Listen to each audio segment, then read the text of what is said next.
कि हम हर एक चीज़ के लिए सरकार को जिम्मेदार देना बंद कर दें। अपराध मुक्त कब होगा? जब लोग कुछ स्वरोजगारी बनेंगे। यदि कोई अपराधी बनता है तो निश्चित रूप से उसके अंदर में कहीं न कहीं उसको कोई कमी खलती है। विकास किसका नाम है मालूम नहीं है भागलपुर शहर वासियों को, तो हमें कैसे मालूम होगा? 3 बार आपने एमएलए चुन लिया, उनका स्टेटस को है एमएलए होना, समाज सेवा के लिए तो एमएलए है नहीं।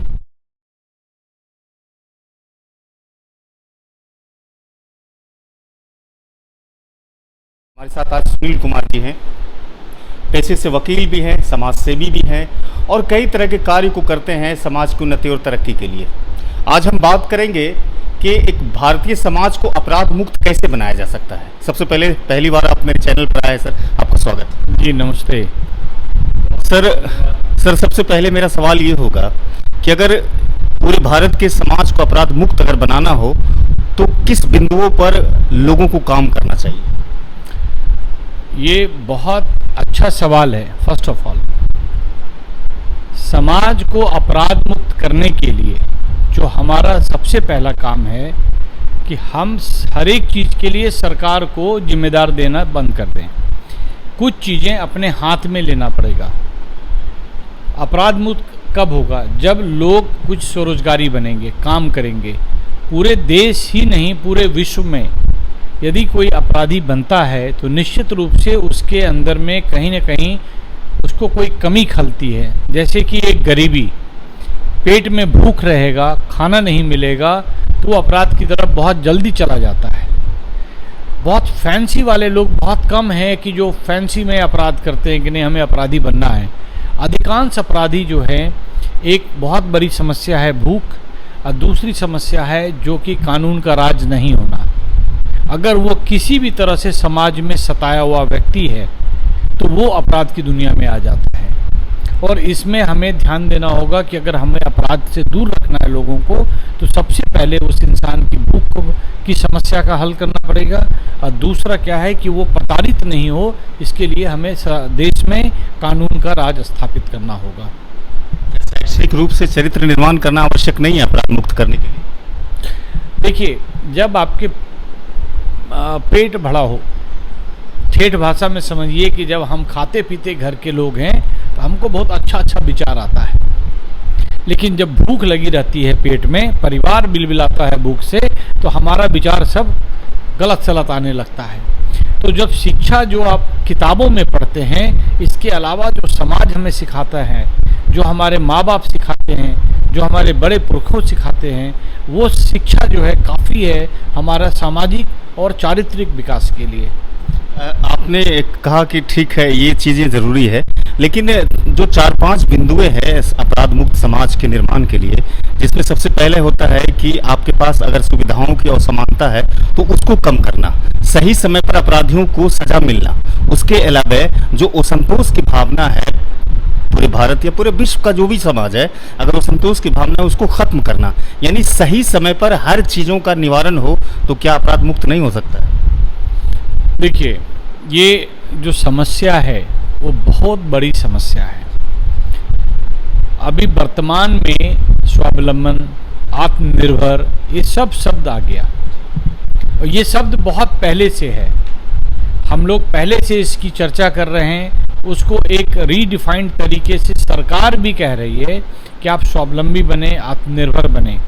जब आप काम सीखेंगे, गुण सीखेंगे, तो फिर जो आपको डिस्पैरिटी है, अभी डिस्पैरिटी क्यों लगता है कि आपको लगता है कि जो अमीर आदमी है ज़्यादा अमीर हो रहा है, गरीब आदमी है ज़्यादा गरीब हो रहा है। लेकिन ये हो क्यों रहा है? क्योंकि गरीब आदमी जो है नौकरी पेशा बनना चाहते हैं, वो व्यापारी नहीं बनना चाहते हैं, वो व्यापार नहीं करना चाहते हैं, वो उत्पादन करते हैं और सिर्फ उत्पादन करके वो गांव के बिंदु पे ही उसको बेचना चाहते हैं, उसको मार्केट नहीं करना चाहते, उनको मार्केट नहीं आता है करने के लिए। तो उनका जो मार्जिन, मेजर मार्जिन है, वो बिचौलियों के बीच चला जाता है। देखिए, समस्याएं बहुत गंभीर है। इन चीज़ों पे बहुत विस्तृत बातचीत हो सकती है कि किस तरह से समस्या का समाधान होगा। लेकिन वर्तमान में एक चीज़ मान के चलें कि इसको कट शॉर्ट कैसे कर सकते हैं, क्योंकि अगर इस पर हम लोग बात करें तो हो सकता है 4 घंटे भी बात हो तो ख़त्म नहीं होगी। लेकिन एकदम कट शॉर्ट जान लीजिए कि इसका समाधान निकलेगा कैसे। समस्या समझ में आता है सबको। समाधान के लिए हर एक नागरिक को आगे आना पड़ेगा। इस सरकार के जिम्मेदारी को सरकार तक छोड़ दीजिए। सरकार ने जो आपको करके दिया है उस चीज़ों को लोगों तक पहुंचाइए। जैसे कि आपको हम छोटा सा एग्जाम्पल देते हैं कि हर एक 3 आदमी पे 1 आदमी गरीब है। तो सरकार की तरफ जो आप मुंह देख रहे हैं कि सरकार क्या कर रही है, तो बाकी 2 आदमी क्या कर रहे हैं जो कि अमीर हैं और उस गरीब आदमी से काम लेते हैं। तो जिस आदमी से आप काम लेते हैं उनके बच्चों की शिक्षा का ध्यान रखिए, उसके बौर बीमारी के समय में ध्यान रखिए। बाकी तो हेल्दी टाइम में वो आपको 3000-5000 में घर में दाई नौकर का काम कर ही रहा है। आखिर में एक सवाल, आप कह रहे हैं कि सरकार की जिम्मेदारी जो है उनके तक छोड़ देना चाहिए, आपकी जो जिम्मेदारी है वो करिए।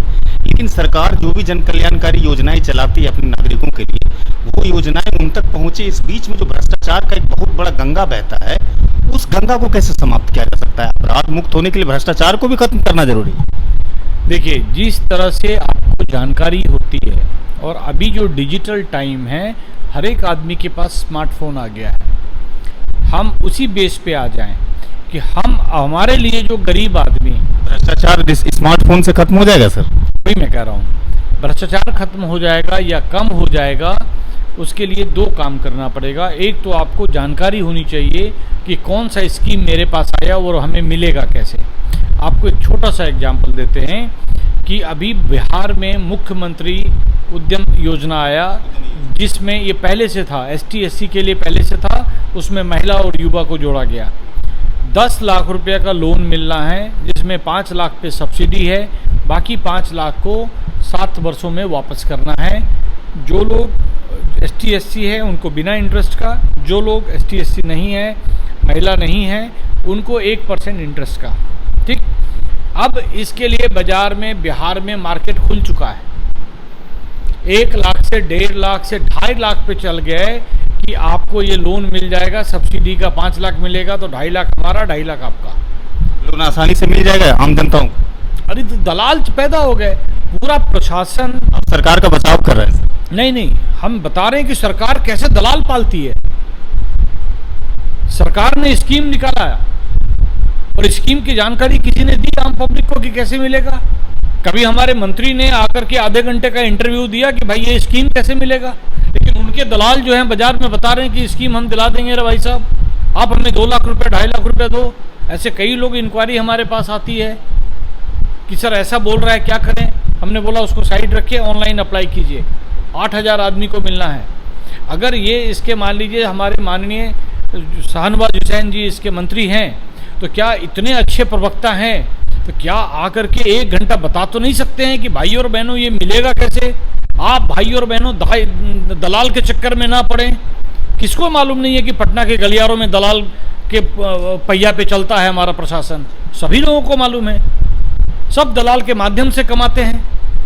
कहीं ना कहीं तो लोगों में असंतोष की भावना इससे पनपेगी। पूरे असंतोष है, लेकिन पब्लिक को आज के डेट में क्या है कि वो जीवन ऐसा कर दिया गया है सरकार के तरफ से कि सुबह शाम खाना मिल जाए, इसी को इंसान जीवन मान लिया है। चलिए, अब आपके कुछ जो संगठन है उनसे जुड़े हुए सब, आप PIL भी दायर करते हैं, सोशल एक्टिविस्ट भी हैं, RTI भी करते हैं, और तमाम तरह की मुकदमों को भी आप लड़ते हैं जो कि समाज में अन्याय होता है।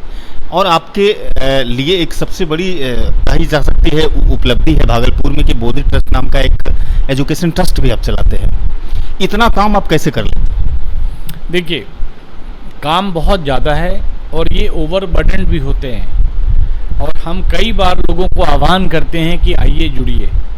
बोधि ट्री ट्रस्ट इस शहर में 2 एजुकेशनल इंस्टीट्यूशन दिया, और हम आपको बताएं कि 51 वार्ड है, 242 पंचायत है, 117 हमारा कुल पंचायत का शहरी वार्ड है। लेकिन इन गिने चुने 2-4 वार्ड पार्षद जो हैं हमारे यहाँ बच्चे भेजते थे जब हम निःशुल्क में पढ़ाते थे।